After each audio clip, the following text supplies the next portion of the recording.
Welcome to the Jeff Knows Inc. Entrepreneurial Podcast with your host, Jeff Lopes. Jeff has over 2 decades experience as a serial entrepreneur, building brands like Kimura from his home basement to a multi-million-dollar global brand that has sold over 250,000 pairs of boxing gloves.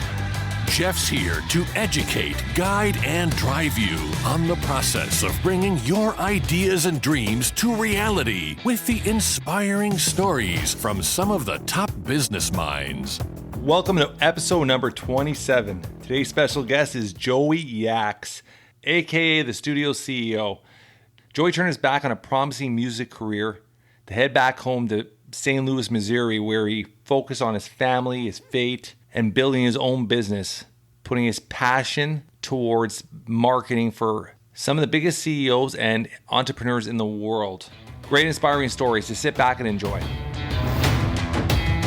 We are live with the Jeff Knows Inc. podcast. I'm your host, Jeff Lopes. We got a special guest on today from St. Louis, Joey Yaks. Joey, give a shout out to our audience.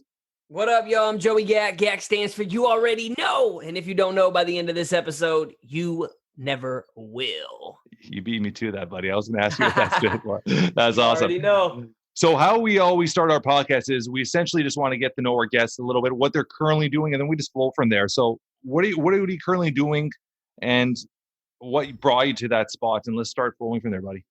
Hey, and if I start talking too long, because look, man, I'm 28, but I feel like I live like 4 or 5 lives. So like, you just cut me off whenever you want. But here's awesome. What I do is I create Entrepreneurial music. Okay, I'm from the music industry, and I create custom theme songs for entrepreneurs, for companies. Basically, it's my melody, your message. I tell people I make bangers. I don't make cheesy jingles. So me being from the music industry, I started when I was around 10 or 11. And what led me to this point today, if you would have asked me 10 years ago, do you think you'll be making bangers for companies? I would have laughed at you. I thought I was going to be the superstar. So I'm from St. Louis. That's where Nelly is from. And we actually met Nelly and his team when I was about 10, 11 years old. And I got to rap for Ali, which was the group, the St. Lunatics. He was in that group. And he heard me and he was like, dude, like, you are a superstar, right? And we exchanged numbers. And then right then and there, like, it planted the seed in my heart, like, this is what I do. Like, I'm going to do music. And it's been in my family. My little sister, my big sister, my dad tries to rap, but that's where we kind of get it from. And, when we met them, we stayed in touch for about a year, and then they just completely blew up. And then, like I said, that planted the seed to where I started becoming Jay Fresh. That was my name. That was my dad's name, so I took it from him. And I started doing shows in the St. Louis area and building a big buzz, like 500-600 little kids. None of us are drinking, partying. It just, everybody's there having fun. Let's just say those people that threw those events loved us, because we just would bring a whole bunch of money in there. And I did that growing up my whole entire life. It's like I built this big buzz in my city. And when I was young, though, music became my therapy. My dad hit the crack pipe at about 12 years old, so he was my best friend, and then drug addict. Like, it seemed like overnight in my young mind, right? So music really did become my therapy, and I just started making music about real shit for people that, were going through it. Music is a sound of a feeling. Long story short, I did that for so long, and then I started saying Yak, which, like I said, Yak stands for you already know. And I was a really good soccer player, went overseas. I was at this college after I got kicked out of high school, and like, I was just a little shithead after my dad got all that. But when I came back overseas I was there for about 3 weeks. The Man U under 18 team was like, dude, you need to come back here. And I was like, all right, cool. I'm going to get my shit together. I'm going to really hone in and take this second year of, I just went to a community college. They paid for everything, gave me a house, all that shit. And with all my boys, because I was like, didn't want to leave my hometown. And man, 3 games into my second year, I broke my leg. And then the day after that, I found out I was having my daughter, which is 8 years old now. So I dropped out and I said, I'm going full blast on music. One thing that everyone needs to learn that I hope they take away from this story is you never know who is watching you. And the reason why I say that is the same person that met me when I was 9, 10, 11 years old, Ali, gives me a call 10 years later and was like, yo, I've been watching you, kid, for all these years, and I want to sign you. So I get a record deal with Ali from the St. Lunatics. How old are you then? About 19, 20 years old. Just had my daughter. I'm working at Lufuse Kia, a porter, just cleaning cars and shit. And I quit that job and I go full blast on music. But like I was living in my mom's basement. I thought I got the job as the manager, but really it was like, bro, you just got the job as the janitor. I won't lie. My hustle went from 100 to like 30 because I thought the machine was supposed to do the work rather than, Joey, you are the machine, right? You just are partnering with people. I was just young, naive, immature, and stubborn at that time. They flew me out to LA, got to go to Universal Republic. We had like a little demo deal lined up. And within 8 months, I was selling weed out of my mom's basement with a newborn. And I just told Ali, like, dude, this is not what I expected. I want to be independent again. And with him just knowing me personally, no lawyers involved or nothing, he just let me go. Met new management, which I became fully independent. My hustle went to like 100 million. And Crazy Bone from Bone Thugs and Harmony heard about me. And he was like, yo, if you can get to LA, I'll take a chance and, listen to you. So I went there and went to his studio the next day, flew out there, me and my new manager, and one song led to 4 songs. And he looked at me and he said, you are a superstar, which led to 10 hours to us creating a song called Scraping the Sky. So if anybody ever looked up on YouTube, Yak Boy Fresh featuring Crazy Bone, Scraping the Sky, that's what my name was then. That was my stage name, Yak Boy Fresh. And that video led to a nationwide tour. So I toured the whole entire country with them. And, tour buses with my face wrapped on it. And it was cool because I was all independent, but I was broke. And I was young and I didn't have like the role models growing up. And I'll tell you, on the outside looking in, it might look good. But if your foundation on the inside isn't built, that American dream will become your worst nightmare. I woke up to popping Adderall. I was prescribed Adderall since I was like 17, 18. So I would wake up, take my Adderall, and I couldn't go to sleep unless I was at least drunk or on a pill or something, right? And so I'm from St. Louis, but it's a little town in St. Louis called Hazelwood. And I'm always like, Hazelwood to Hollywood, Hazelwood to Hollywood. And after we, did those tours, I ended up in LA and Hollywood and all that.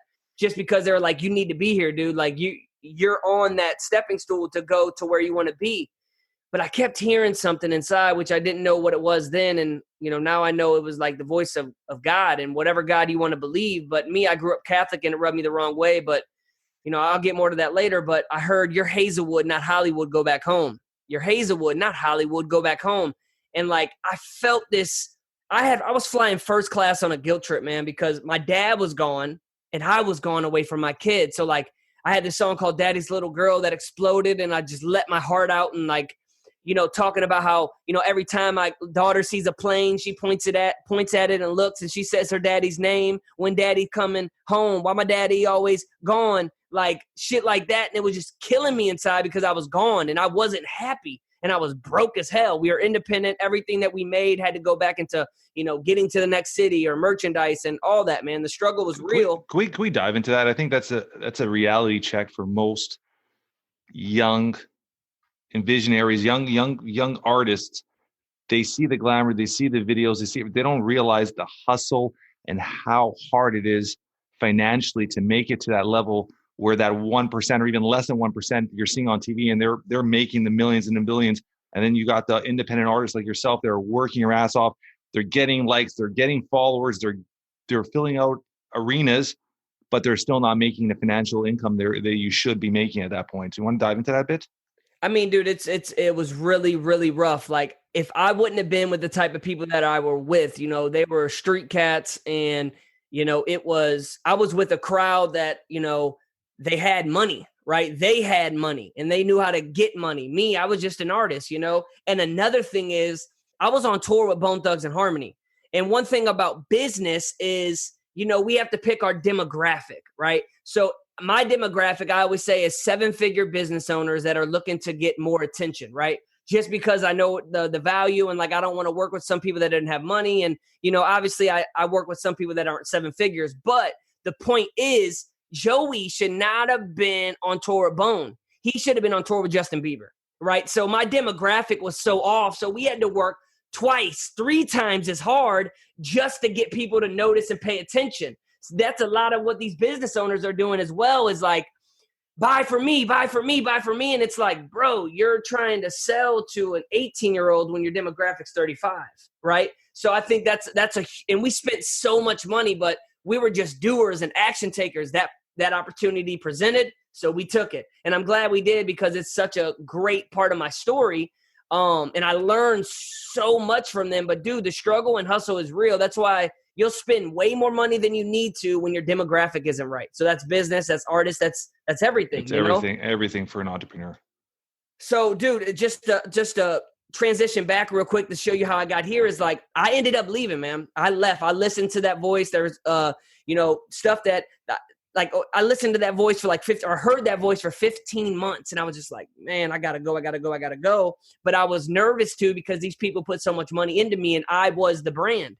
And I just said, yo, I'm out. Like, I'm going home. I'm about to be a father. So I called my daughter's mom, which is my wife now. And I said, when I was in St. Louis, I was with her. But when I was gone, I wasn't.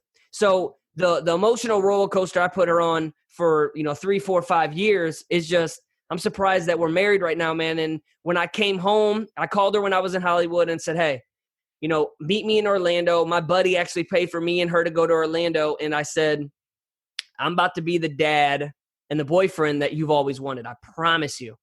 And I never looked back, man. I came home in 2016. It took about 6 months though, dude, to like transition into like that guy, because I was an alcoholic, man. I kicked it. I partied, and like, I was pretty embarrassed because I was there, right? And you always hear about people that do something and come back. And it's like, what I realized though, my embarrassment was just future encouragement. Now I use it as encouragement to others to be like, don't be scared to step back it's like a bow and arrow. The farther you get pulled back, when you release, the further you go. So when I came home, man, it was June 30th, 2016. That was my last sip of alcohol. Still to this day, I'm going on almost 4 years now. Congratulations on that, brother.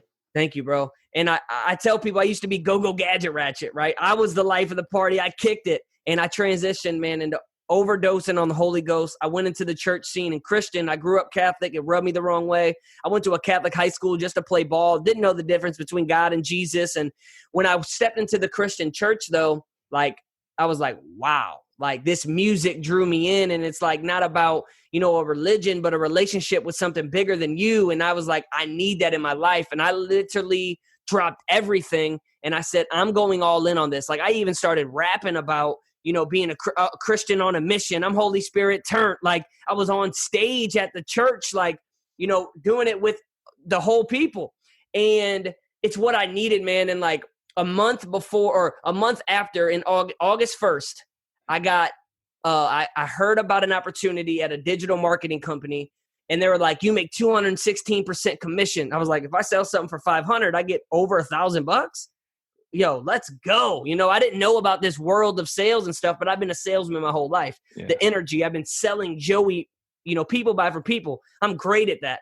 Walked into that interview and I said, hey, never had a job for real before. I've always, I'm Yak Boy Fresh. Look it up. They knew who I was and they've heard about me. Like, they knew what was good. And I just said, hey, never had a sales job, but I've sold myself my whole entire life. I've done this, that. I will be your number one sales rep. Hired me on the spot. I ended up becoming that number one sales rep in the company for like a year and a half. And then, I'm talking to business owners and I'm realizing in my mind, like, I am a business owner. Like, I started to say, I treat my cubicle like my own corporation. And like, I really started to manifest, like, I'm going to leave here. There's something bigger than this. So I started getting chargebacks though. And you'll start to see how I transitioned into making music for business owners. So people were charging back. I was selling $3,000-$4,000 programs and I was making like $8,000 off that. But if they charged back, I had to pay it back. So I was like, no. Look, just stay one more month. I'll make you a theme song. I'll make you videos. And like, I would just give it to them for free on the side just so they wouldn't leave me. Right. And I made this song called Where Them Leads At, just for the whole entire call center, just joking around like, where them leads at? Me and my team, we need that. Like, I'm the one call close. I'm the pipeline king. I'm only in this cubicle for one thing. That's to get money. And it's just like, I would name like managers and stuff like in the song, and we would bump it in the call center. And I'm like, yo, I might have something. People thought it was funny, but it was dope. And in 2018, in March, we had the ceremony in Boca Raton, Florida, and it was like all for the best sales reps and stuff. And like I was down there and I looked at my manager and the big manager and I said, look, man, I'm not coming back when we go back. I'm taking my 2 weeks paid vacation and I'm just going to go do it on my own. When I left, though, I thought I was going to run Facebook ads for artists. Like I was like, oh my God, like, you know, I went to a seminar and I saw this, his name's Mark Lack. There's a personal branding seminar. And my buddy Zach Babcock, which is crushing the podcast space now, we were on that same mission, like trying to find, like, what are we supposed to do? But when I saw that entrepreneurial world, I was like, I am one of them. I just don't know, or I just don't have their money and I don't know what I'm going to do yet. So I go down this personal development journey when I got, you know, sober, and like I've been on it ever since, and I'm addicted just to becoming a better me every single day. You know, once you're an addict for life. You just got to become an addict in something positive, right? Positive, 100%. You know? So I really shifted my perspective on like living, like we all live on the same planet, but we don't live in the same world. So my world started to shift. And man, when I quit, I did a podcast intro for my buddy Zach, and like, he was like, wow. And then Billie Jean is marketing. You know, I'm one of those guys where I do stuff without asking for permission. So I made a song for Billie Jean. I hired my videographer. You know, I'm rapping in front of the camera. I stole clips off of YouTube, put his video in there for B-roll so it looked like we did it together, and I got it to him, and he was like, wow. He posted it. He called me, and he was like, dude, I'll pay you $500. I was like, keep your money. Just blast it for me. He blasted it, and I made like $5,000, and I was pricing my stuff so cheap back then because I didn't know the value for real. But, man, that's when it started, right? And I was like, my melody, your message. I make bangers. I don't make jingles. Like, Joey, what year was this in? 2018. That's when I quit my job and I said, all right, it's on. Let's get it. Right. So I stayed.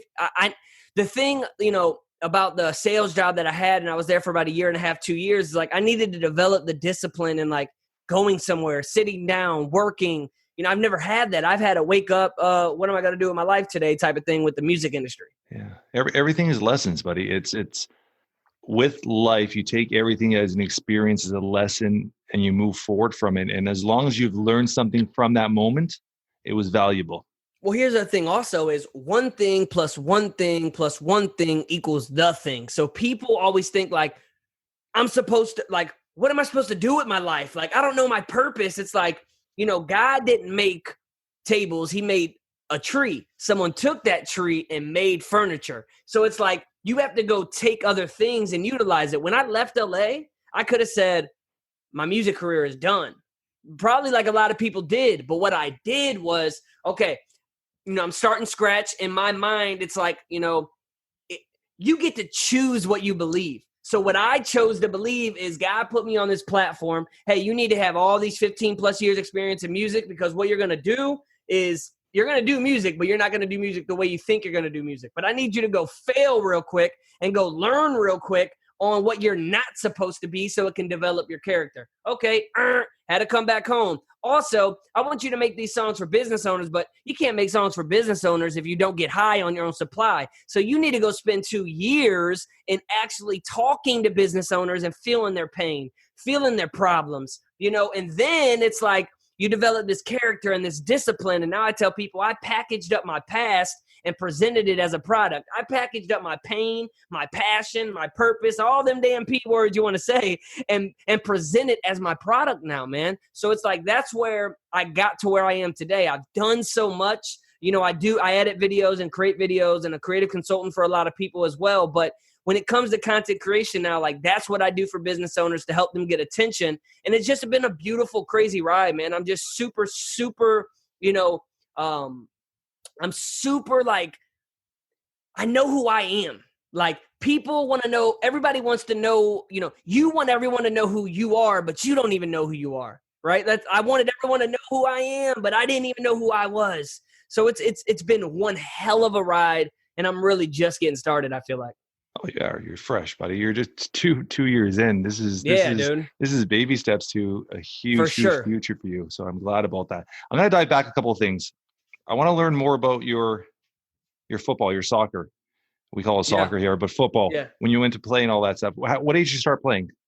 Oh man, I played soccer at 4. Like I was the soccer player that rapped. You know, like that. I wasn't the rapper that played soccer. Like around town, like yeah, I threw shows and stuff, but I was a baller. had D1 scholarships all throughout Missouri where I'm from. But dude, I had no guidance and no one to help me, man. But like soccer was my thing. That's pretty awesome. What's with your Division I and all that stuff, like all those schools and all that stuff? Did you picture yourself being a pro player at one point?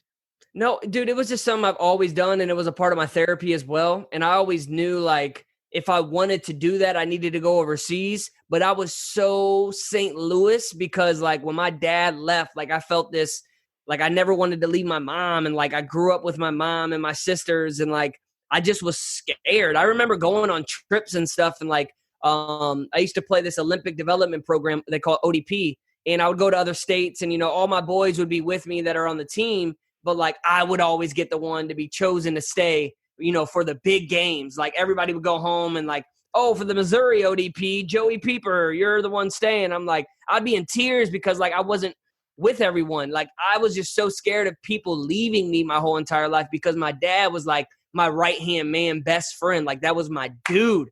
And it just felt like one day I blinked and he was gone.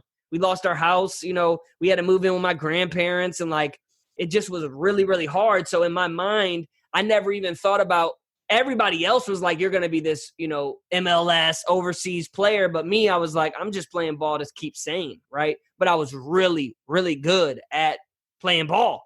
You know, I still hold the records at the high school that I went to. But like I said, man, I was just in so much pain and didn't have that male guidance that I needed to feel. You know, I just felt like a boy, a little boy. Your father was incarcerated at your 12th, you said?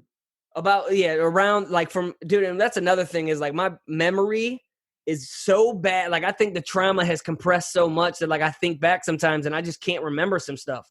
And I really try to dig deep stuff, but like I really think that like I suppressed a lot of stuff. But yeah, around 11, 12 years old, you know, he hit the crack pipe, and he's a recovering addict now.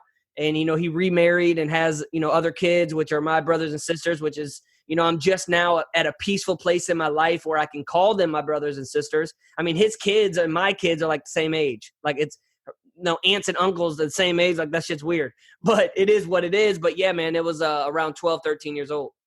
So your relationship with your father now, is it on the mending stage? Is it mended now? No, we're good. Like we're good. That's awesome. We're good just because I'm like, I had to get good on me. Like I'm a father now, and I'm in such a peaceful place, and I'm sober. And like, you know, when we're young growing up, we look at our parents as heroes, and we don't look at them as humans. And you have to, one day, like when I'm in I was reading my Bible and stuff, and like something came to me, and it was like, the day I figured out I'll never have it figured out is when I actually figured it all out. And I love that. You know, and like I had everything that I'm going through now. It's like, man, my dad's just human. And like his dad, which, you know, when all that stuff happened, like his side of the family, my best man at my wedding was my cousin DJ, which is on that side. But that's the only one that I really, you know, stayed in contact with. But like just seeing his relationship with his father, like he had nobody to teach him. And his father is, you know, his father had no one. He was adopted, and like, he really didn't have no one to teach him. Like, and you know, you go that far down the generation, like, you know, vulnerability and like feelings, like that wasn't real then. One thing I didn't add, I don't know if you ever heard about Wake Up Warrior and Garrett J. White. It's about, you know, married businessmen that, you know, help you get paid more and all that. But it's like about being a better father and a better husband, and like, you know, getting paid more, and like, you know, really being a family man, but also a businessman. And I actually went inside of that corporation in 2019 for the whole entire year as an entrepreneur, and, you know, did theme songs for them, content creation. Like they made an offer that I was like, you know, it doesn't have to always be about me. I'll go all in with this company. Right. So I did that for 2019. But the reason why I brought that up is because like, you know, like reading their books, it's like back in the day, like you weren't supposed to be vulnerable and have feelings. And, you know, those generations come down, and I'm just blessed that like I stopped that. And I'm like, man, there's victory in being vulnerable. There's victory in being real, raw, authentic, and just being everything and all out, and just, you know, letting people know you're a human as well. And like, you know, like you said, losses are just lessons, man. And I really think for the younger generation as well is you know, I'm just so much bigger than just someone that makes custom theme songs. I know my purpose is to be like that hip, young, cool dude, though, that can show you can believe in God. And, you know, you can have and now it's like, not even about going to church or anything. Like, I look out the window and I see the trees blowing and like, like squirrels and rabbits running around. Like, I feel connected to the world now. And like, that's a big deal to me, rather than just floating, walking through life every day. You can feel that sense of belonging to something bigger than you. Your daughter and everything, now you're remarried. How long have you been married now for? So I just got married in 2019, but it's to my daughter's mom. And we just had another little one. I got I got 2 girls.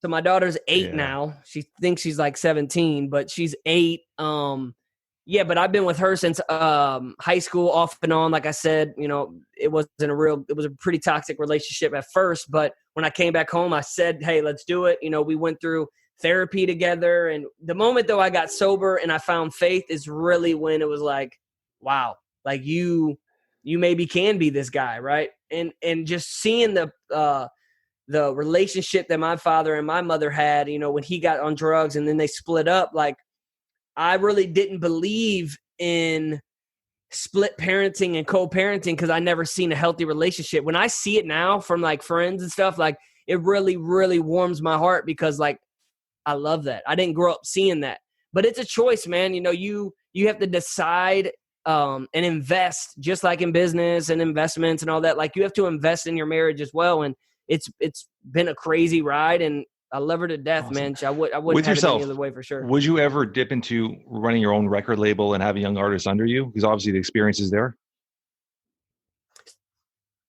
So here's where I'm at right now with that is, I always say, I'm Joey Yak, the studio CEO, and lately, actually, I've been talking to a couple people. Like, the studio CEO is just so much bigger than me. And I just tested an ad the other day, just messing around, like how to make music by making money, right? So I wouldn't basically where I'm getting at is I would never like have a record label and sign artists to like, make just random music. It would have to be in the sense of, hey, we make bangers, we don't make jingles, and I want to show you guys. And it wouldn't be other artists. Like, my demographic would be very, very specific where, I would want to get people that are like at home. They just love music and they're really good at it and they just never figured out how to make money by it, right? So that would be my sense in either teaching people, like I would call it the game, on how I do what I do, or if people are like, I don't want to do that, can you just get the leads for me? I just am the face of like, hey, we make custom theme songs. I've really been thinking about that just because of 100%. Scaling, I only can do so much, right? I mean, I'm having months, where I'm making, $20,000 and there's more room to even make money. And I'm like, as somebody that, was struggling so much to go into making $20,000, dude, I do it in a shed in my backyard. I call it the BB, backyard business. And I represent it. I have videos out there and stuff and I love it. And it's like going from, selling weed out of my mom's basement to making $20,000 a month and editing videos and making bangers for companies. I'm cool with that. And if I can, get more leads and as you can already see that my energy is like, I really want to see other people. That's one thing you don't lack is energy. I love it. I love your energy. I love your passion, which is very, very evident. Thank you. Yeah. It's just, I'm looking at you and I'm looking at, it's very scalable what you're doing. And you could turn into such a passive income where you have other artists under you.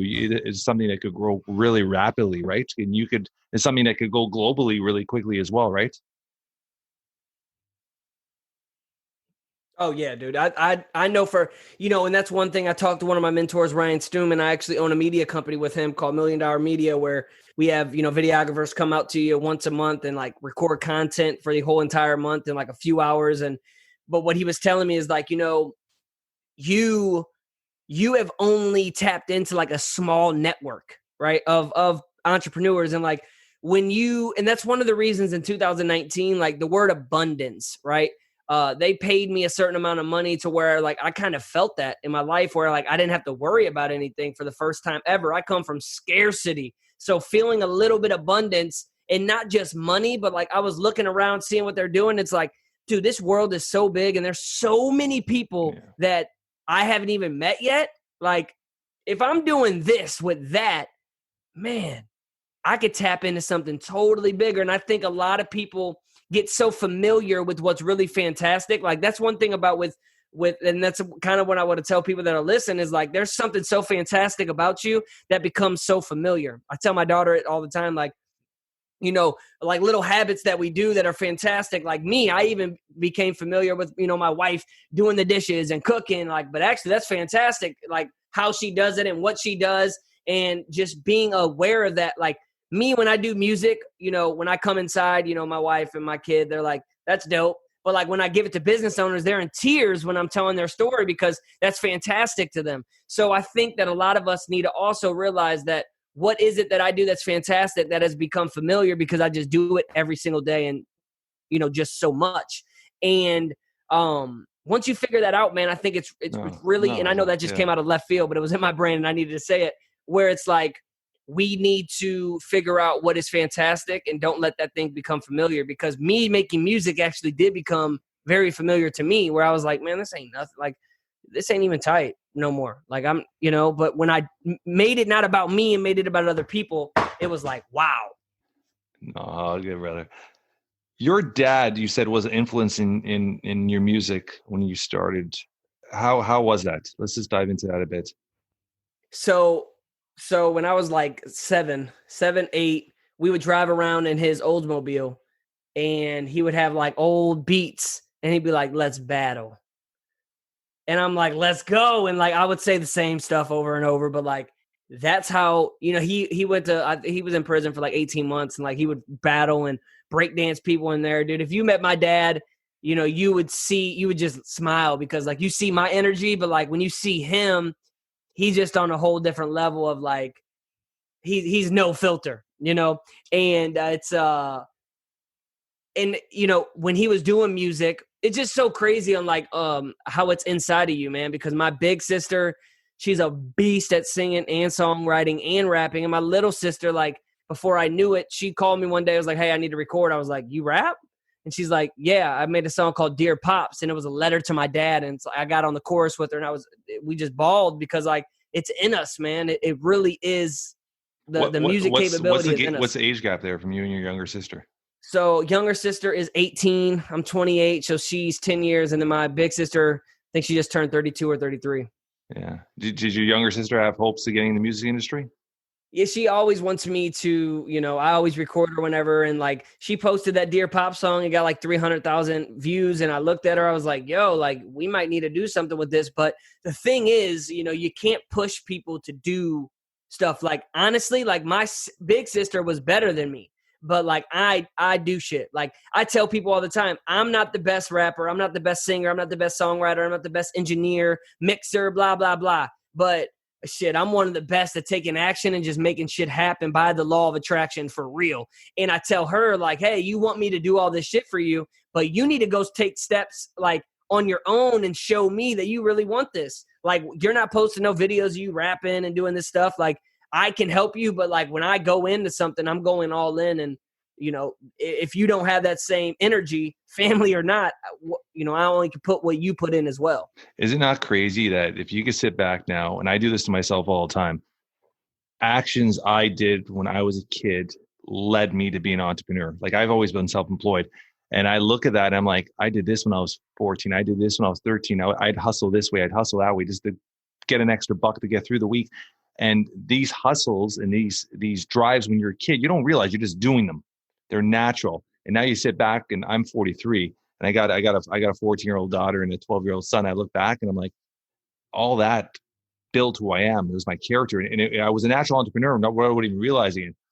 And now that I'm at that age, I can look down, I'm looking at my daughter. My daughter's 14 and she's even at like 8, 9 years old. She's making bracelets at home. I'm like, what are you doing with these? See? And she's like, I'm going to go home. I'm going to go to school and sell them to my friends. And I'm like, this girl's a natural entrepreneur. She's always hustling, always like, Dad, we got all this extra stuff. Can I do a garage sale? Like always hustling. And I'm like, this girl's a natural entrepreneur. And your path, I'm just listening to your story, your hustle, you're going on the street, you're seeing, you're meeting people, you're interacting. That's all a natural entrepreneur. You don't probably realize it now. You sit back and your spot where you are now, it was meant to be there. Yeah, for sure. I am a professional hustler, but here's the thing that I'm really realizing now, like the hustle will never die inside of me, but there's levels to this inside of business where it's like hustler, entrepreneur, CEO, the king, right? And it's like, I don't, and I'm glad I'm realizing it at 28, everybody, that I talk to and look up to, it's like there's, 40 plus, and they're just like, look, you're realizing this now, when you're our age, you're going to be where you want to be for sure. And I don't even look at age anymore. It's like, I'm an old soul. I just want to grow and keep learning, but it's, there's levels to this. So I don't want to get that hustler's in me. And like you said in the past, like the sports, that's where I see my drive, my grit, my ambition. Like I always had that. I always say pro athletes are natural entrepreneurs. Their drive to turn pro, that extra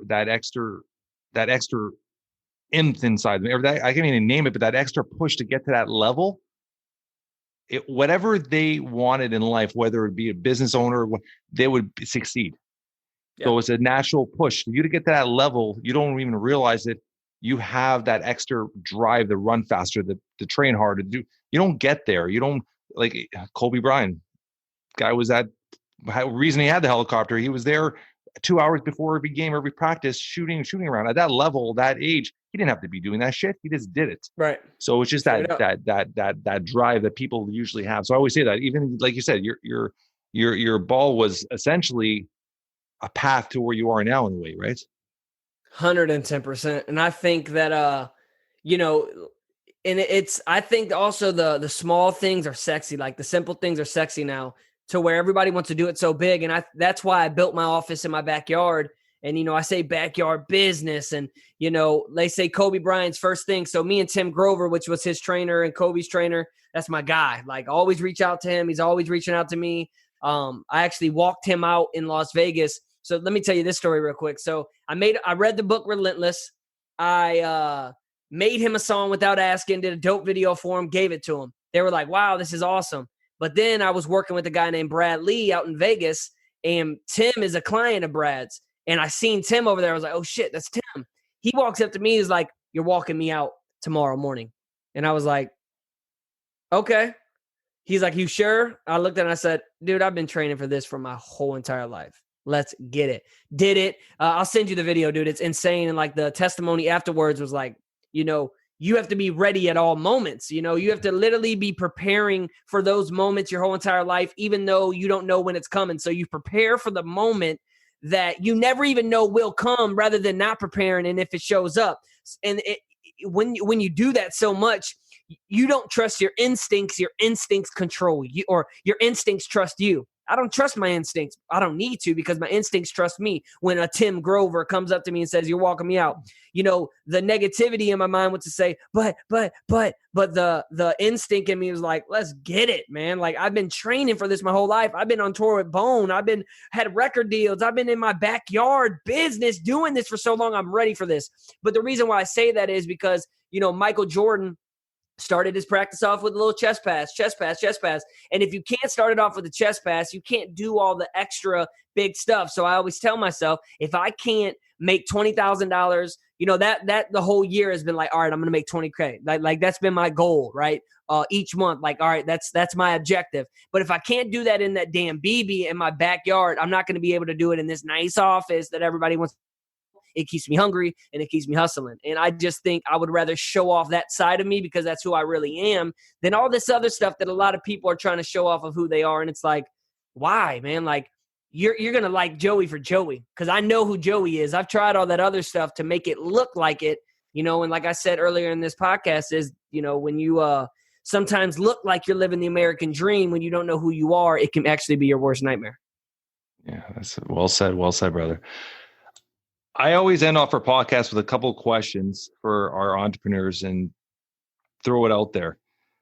If you were to pass today and your friends were to sit there in a couple of words, how would they describe you? How would you want to be described as? Great father. I love that one. By any means, he wins. He makes shit happen. And he always put his family first. That I just want to be a family man. But for somebody that's known me forever, it's like they're like my day ones, you call, the people that I grew up with, and, we still talk here and there, but they just know Joey's on a mission. Joey's on a whole different level. So what I want people to remember me as is I'm still the same me, soul. I'm just out here for expansion. That is my purpose. I am here to be the glow to show you that you can do this sober. You can do this knowing God. You can do this by being at home with your family. You can do this by being a husband. You can do whatever you want to do if you have the right perspectives. So I would want everyone to look at me and say that was one ambitious, driven, hungry, gritty dude that really didn't take no as an answer. He didn't need permission. He just did it. And then after, he adjusts, right? That's me. Like that is, and it's me. It's who I've always been. And now being more in character, my character being aligned and just older and having more wisdom and experience, it's like, that's who I always be. That's very cool. The next one is, if you had a superpower, what would it be? It would probably be to clone more of me. That's like that's every entrepreneur's dream, huh?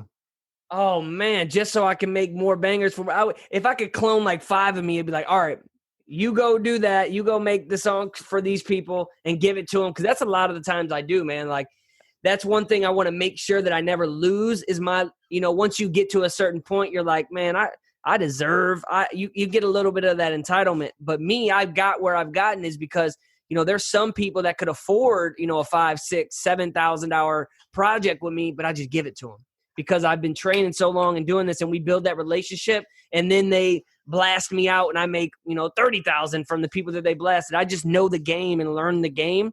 So I never want to lose that, but man, that's what I would do for sure is like, all right, you go that way, you go that way, you go that way. Here's the people you need to do it for. Peace. But then thinking about that, it's like, I just need to train other people to do that. Right. I was about to say that. That goes back to our conversation prior.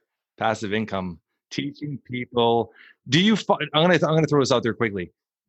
Do you find? And it's a turning point for most entrepreneurs, and it's a struggle with a lot of entrepreneurs when they start off. And do you find that in your mind, you might have a fear that you're going to hire somebody and they're not going to produce the exact product that you're happy with? 110%. Okay. With my advertisement. Yeah. Like I have 2 people in mind that I want to hire. It's just, I'm not like, I also am like by myself. I'm a solopreneur. I have some editors on my team and stuff, but I have no one that makes big decisions with me. So like when they say a certain number, I'm just like, oh, I don't know. Like, and then I'll jump into trying to do some ads myself and, all that. And it's like, and I hate it. Like, I don't want to do this, but as far as artists, yeah, dude. And like, I've had other artists do some examples for me for free. And like, some of them were great. And I was like, fuck yeah. Like maybe we can be able to do this. Right. I will be able to do it. But sometimes like I have just had so much experience that what will take someone 4 hours to do, I can do it in 10 minutes. So it's like, get out of my way, back up, get out of my way. But to grow, there will be that moment when you have to put trust in people, and that's. And I'm so happy we're having this conversation. I struggled with this for years and years and years, and it's that moment where if you do want to grow, I look at it as you have your set budget every month. Okay, you're making your 20 G's a month. You have to trust the market. I know you're a self-marketer, but you have to trust the market and saying, you know what, I'm going to take a certain budget of that every month. I'm going to give them to somebody else's hands and let them market it. As long as they know what they're doing and they're seeing results, let them market it. Now I got this left over. I need my living expenses. I need my go-to. I take that money out. Whatever I have left, okay, could I afford an employee? Yeah, okay, let's get this employee. Now that's going to free up how much more time of my day to expand the business. Now, instead of me, if you only have time to do 13, 15, 20 projects a month, now that person takes on 5. So now you have now you have 30. And then it's just, it's expanding, right? It's finding that trust, right? And finding a process. I always say use the word process, finding a process that's going to work for you. And it's a trust factor. And once you have that one, And then it goes to the second. And you know what? Employees come and go. Employees come and go. And you cannot ever have that mindset where it's like, oh my God, if that guy goes, I'm lost. Because at the end of the day, you are the business. But at the same time, too, there's only one of you. So expanding it is going to be your gold mine, right? What you just said though hit it hard is when I think about getting people, like I'm thinking of too many people right now. Like in my mind, every time I think about it, I think of like 5, 6, but it's like just get that one. That's all it is. It's just that one person, and then work from there. And that one person might take you 5, 6, 10, 15 tries before you get that one right person. When you have the one right person, and then it goes to the next one and the next one and the next one. It's just trial and error. I can tell you this one, Jane Joey, if you're a sole entrepreneur, or you have a $1 billion industry with 1,000 employees, your number one effing fucking headache you're always going to have is employees. That's just the way it is with business. But you have to trust the process, and you have to trust that you're going to find people that are going to be dedicated and care about what they do, and the business is going to grow and expand. And all of a sudden, before you know it, you got 3 guys in Canada working out of their studios. You got 3, you know what I'm saying? And this shit's just fucking spider webbing, and you're just all of a sudden sitting back and everybody's doing the work and they're all under your brand. I think that's also why it's a good, like my niche is, if I get people to do what I'm doing, man, I wake up so, even when I'm having a bad day, the way that I get to bring myself back in is like, dude, you get to make music for a living. Like and I love doing, like, I don't even like making music for me anymore. Like I love making bangers for companies. And like, the fact that if I can give somebody else an opportunity to make music, to make money, like that right there gives you the drive and ambition. And as you can see, like my energy, like I want to lead. I want to be, with like leading people under me and having them do what I'm doing just because that's just me, man. And I want to have a team. And like we said too, man, it's only been 2 years. And even in that 2 years, in 2019, I took a whole break, basically stepped back and like jumped inside of Warrior. So it's really been rebuilding now this year. I'll get there for sure. And having conversations with people like you that are much older and way more experienced, I love it. And just being open about that. Once I figured out, I never had it figured out. Always rule number 1, Joey, is one thing I've always learned and I always stick by. I always say this to everybody, the day you die is the day you stop learning. You're always learning something, man. It doesn't matter if somebody has less experience from you. I guarantee that person has experienced something in their life that you can learn from. I always have that mindset. This is awesome, buddy. I greatly appreciate you coming on. I know you're going to be a returning guest, and I'm going to be following you.